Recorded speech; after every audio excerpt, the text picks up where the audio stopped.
જિલ્લા પોલીસની મોટી કાર્યવાહી. પોલીસે નાસ્તા ફરતા 110 આરોપીઓની પકડી પાડ્યા છે. 3 મહિનામાં ઓપરેશન હન્ટ હેઠળ તમામ ફરાર આરોપીઓને પકડી પાડવામાં આવ્યા. જિલ્લાની 20 ટીમે દેશભરના વોન્ટેડ આરોપીઓની શોધખોળ શરૂ કરી હતી. પકડાયેલા આરોપીઓ હત્યા, ધાડ, એનડીપીએસ સહિતના ગુનામાં સંડોવાયેલા છે. આરોપીઓને પકડવા એલસીબી, એસઓજી સહિતની ટીમો આ ઓપરેશનમાં જોડાઈ હતી. તો જે પ્રકારે આરોપીઓને પકડવા માટે 20 જેટલી ટીમ છે તે જોતરાઈ હતી. જિલ્લા પોલીસની આ મોટી કાર્યવાહી અને સફળતા. હાલ તો આ તમામ જે આરોપીઓ છે તેમને પકડી પાડવામાં આવ્યા છે.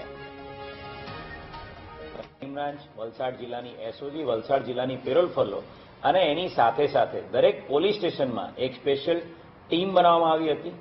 20થી વધુ અલગ અલગ ટીમો સમગ્ર જિલ્લામાં કાર્યરત કરવામાં આવી હતી અને આ તમામ ટીમો દ્વારા ટેકનિકલ ઇન્ટેલિજન્સ, હ્યુમન ઇન્ટેલિજન્સ આધારે સમગ્ર ઇન્ડિયા દેશના 20થી વધુ રાજ્યોમાં ટીમો મોકલીને 3 મહિનાની અંદર મે, જૂન અને જુલાઈ 3 મહિનાની અંદર કુલ 110 નાસ્તા ફરતા આરોપીને પકડી પાડવામાં ખૂબ મોટી સફળતા માનનીય રેન્જ આઈજી પ્રેમવીરસિંહ સાહેબના માર્ગદર્શનમાં વલસાડ જિલ્લા પોલીસને મળી છે.